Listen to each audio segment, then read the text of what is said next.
Nope, we're hovering over the Yoshi. Okay, cool. No trickers, no trickery, no tomfoolery this time around. We're rocking Olimar Yoshi for our first match of winners round 1 of Fireside Open, rocking with the Alph on Pokemon Stadium 2. Emma, you know what it is. Let's get it.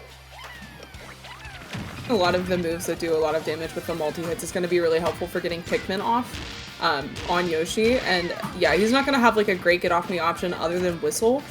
Just going to let him reset the situation here. But the egg's going to be a problem here.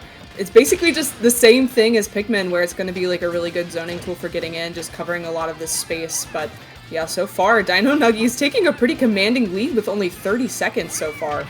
Yeah, I was just gonna say, not having been touched yet, finally able to get an F-tilt or F-smash on the board with that 7%. And, oh my god, trying to end it all right there with a mix-up on the Yoshi bomb on the way back in. It is not looking too good for Hunk so far.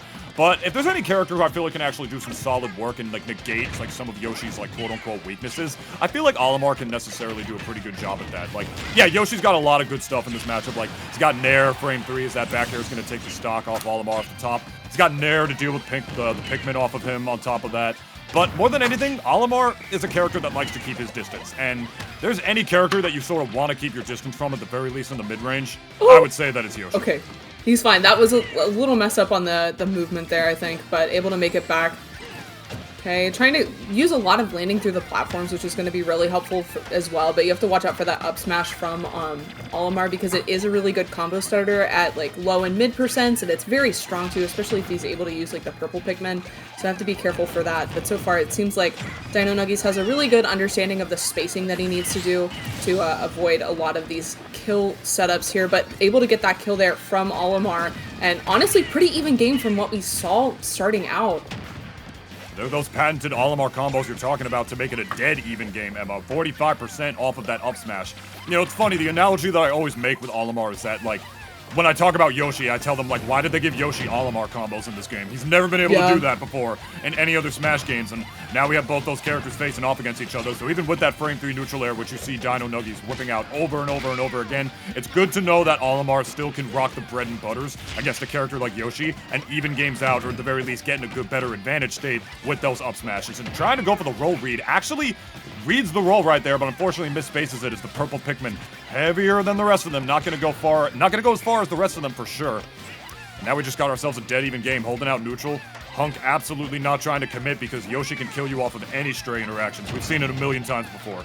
Yeah, Hunk is doing a really good job in this neutral, just really good timing on the Pikmin, making it really hard for Dinonuggies to get in. When he is able to get in, using that up tilt's going to be super helpful for kind of popping Olimar up in the air. We've seen the up air is really good against him if he's not able to time the whistle, but yeah, it's really rough when you get in these situations where you're fighting and scrapping with Yoshi, just because a lot of his neutrals are so good at like just popping you up in the air and finding these kills. I really love that F smash with no Pikmin on the part of Hunk, just really much pointing at Yoshi's back porch. Absolutely no hitbox gonna be tethered on that part. And this is looking like a little bit of a good amount of insurance in the part of Dinonuggies right here. Still holding onto that stock is Yoshi, despite moving through the air better than pretty much any other character in this game, I should say. I do believe he has the best air speed out of any character in Smash Ultimate, as that up throw is finally gonna take the stock, but not without 76% of insurance on the part of Hunk right here. That's a pretty good amount to try to hold down your advantage state and hunker down a lead in. No pun intended saying Hunk. But, you know, this is where I feel like Hunk really has to, like, again, no pun intended, hunker down in the center, try to tack on as much damage with the Pikmin as possible. Because you see Dinonuggies kind of doing the same thing, just throwing out some pot shot eggs in the back. But, Emma, I don't know if you noticed, I blinked, and Dinonuggies is already almost at 50. And Hunk never hit with one of his normals. I was gonna say that I feel like this is actually where Hunk gets a lot of his percentages in this neutral. He's so good at timing these Pikmin, and it makes it really hard for Dinonuggies to find an approach where he's not taking a red Pikmin or a white Pikmin that's just going to be doing a ton of damage, and he has to throw out a move in order to get it off, and then Hunk is able to follow up and get a lot of damage. But yeah, able to find that up air, definitely like the game saver there for Dinonuggies was that up air. Using the up tilt into up air was really good way to get some lower percent combos, and then finding most of his kills, if not all of them, with that up air as well. Yeah. I see Pharaoh in the background there as well. I should be surprised he's not watching one of his Yoshi brethren with how much he pops off the, how much he hypes up the Yoshi players and, like, really loves to support him. But that's the patented kill confirmed. This is Smash Ultimate, baby. You can't be Tekken grounded spikes. It's not a thing. You just get hit right there and you're just gonna get bounced up in all sorts of places and get poked in all sorts of other places that you don't necessarily want to be poked in. And Hunk just got caught where the sun wasn't shining right there. This is where it's time to just hunker down. No me sword fighter switch. We are sticking true with the Alph and actually going back to the same stage. I respect that. Not only because it's him just saying like, okay, I messed up.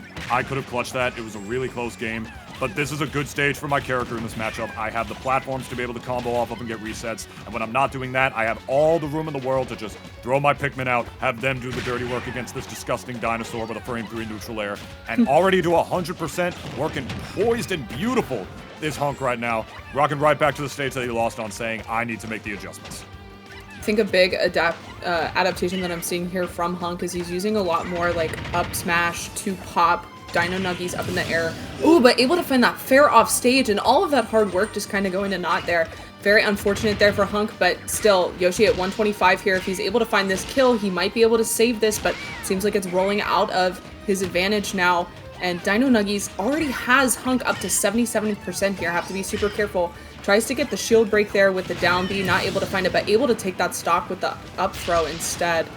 But yeah, this is really unfortunate because it seemed like Hunk was doing such a great job, but just that one really bad situation off stage is going to cost him so much. That was the fastest I've seen a game turn around in a while. Like, yeah. Borderline almost 0 to death Dinonuggies at the beginning, but then after that one forward air, tacked on about 80%, or I should say 60, I should say, of insurance on the way back in. Good on Hunk to actually drift back right there, recognizing that the hitbox was actually going to be extended by the Pikmin right there, and that Dinonuggies would have landed that forward air, even though it didn't seem like he was anywhere near him. Good instincts on the part of Hunk, but unfortunately going to still die to that up air off of the top right here. Hunk going to have to tack on a lot of damage really quickly, as his character is one to do, and take that stock even faster if he wants any chance at avoiding this upset here in winners round 1 of the Fireside Open. It seems like Hunk's playing a lot more aggressive as well, not going back to that neutral that we saw a lot in game 1 that was his saving grace, just able to get those Pikmin on him and rack up a lot of damage over time, but instead is trying to push this advantage and trying to take the stock, and it's not working out for him. Already on 70% on his last stock. Has to watch out for that up smash, going to be a really good option for Yoshi. Okay, able to recover, but finds the egg. Ooh, tries to go for the combo into the up air again, but not gonna find it this time. Almost got hit with the 2x special, man. I order that every time I go to my deli, but Hunk absolutely saying, I don't want no breakfast this time of the day. I ain't hungry. I'm hungry for this W right now. Parrying the projectile, this Smash Ultimate that's not going to be doing too much with the forward air. Narrowly going to take it. This is going to be a hard one, but with 2 purples online and a red. Oh my god, narrowly avoiding the double jump with the whistle mix-up. That was so scary because Dinonuggies was on the hunt, and the Yoshi bomb going to take it off the top. Fist bump in par. Hunk absolutely none too pleased about that. Going to fall to losers far earlier than seeded, as well as far earlier than he would have liked. But these brackets are double bracketed for a reason. See Dinonuggies boy high-fiving him there in the back right next to Momo. And that is an upset for winners round 1 of Fireside Open. You love to see it, you hate to see it. Might depend on who you ask, but if there's any players who are capable of making these upsets, man, it's the round 1 Yoshis. Never sleep on the round 1 Yoshis. Yeah. No, that's fair. Yeah, really good stuff there to Dinonuggies for like staying very composed in that first stock of the second game, especially being able to like capitalize off of that opportunity, finding that fair spike off stage. He basically got like a whole stock and a half off of that one interaction, so that definitely stinks if you're Hunk. But I think definitely reverting back to like the playstyle that we were saying game 1, it started to work out. It seemed like he kind of got his footing where he was playing a lot more patient and neutral, just waiting for his opportunity to get a lot of that damage with Pikmin instead of trying to push, because when you're scrapping with Yoshi, so many of his normals are just so much better than a lot of the stuff that you're going to have with Almar for scrapping. So really unfortunate stuff there if you're Hunk, but really good stuff to Dinonuggies for clutching that out. Yeah, it can be a rough one, you know, dealing with a Yoshi, because I feel like there are a lot of characters who have, like, good mid-range tools, not only because of the Pikmin toss, like, that Olimar has, but also just with a lot of Olimar's normals in general.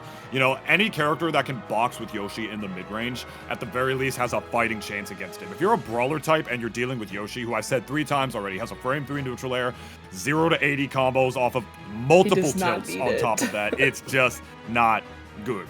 Olimar has those tools, but unfortunately, like I said, those round 1 Yoshis, I feel like there's no character who in this game, or almost none, who are more capable, I should say, of making solid upsets than some of those Yoshi players out there. They are grinders, my man. Grinders indeed. But hey, advancing over here, it's looking like we're going to have another little bit of a tri-state classic for you all right here. We are going to have the local Peach player, Jukane, going up against... Okay, I'm sorry, what does that say? Okay, Pokemon Master Nick. Not to be confused with Funk Master Nicky Nick from Jimmy Neutron. That's a whole different... That's a whole different ballpark. Some of you were watching at home are too young to even know what I'm talking about there. Pokemon Master, that could be anybody. As a player who I personally have never heard of, actually, so we're gonna have to wait, Emma, and see who we got. Oh yeah, because you have so many Pokemon in the game now too. You got Pokemon Trainer, you got Lucario, you got Pikachu, Pichu, Incineroar, Greninja.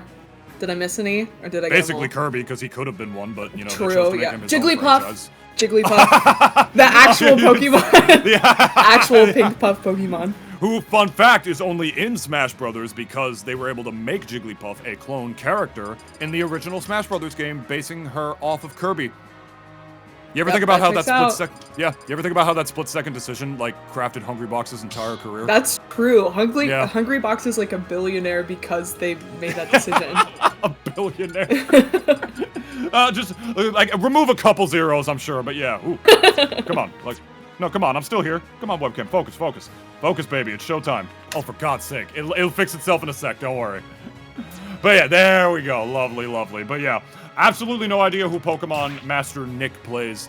But Jukane, like I mentioned, very poised Peach player. Very skilled with the combos at lower percent. I do believe a Cloud player back in the Smash 4 days. But that was then and this is now. Looking like we got Pokemon Master Nick out here. Looking like I was completely wrong about the match that was said. Looks like Star GG lied to me. I just multiple people with the gaslighting today. It's pretty good, isn't it, Emma? Yeah, looks like we got Mr. Muggs going against RPR instead. This is not the match that said was going to be streamed, but it looks like we might be hopping to one of the other pools. I have no idea who either of these players played. Full stop. Look, it's more fun if you don't, you know? Right. We're right here with the audience. Maybe a lot of them don't really know who these people play either. We're just all having a fun surprise together. It tests commentators as well. It does, 'cause does, it forces yeah. them to think on the fly. Like, oh, that's the matchup. Okay, and the match is starting. You know, it's just really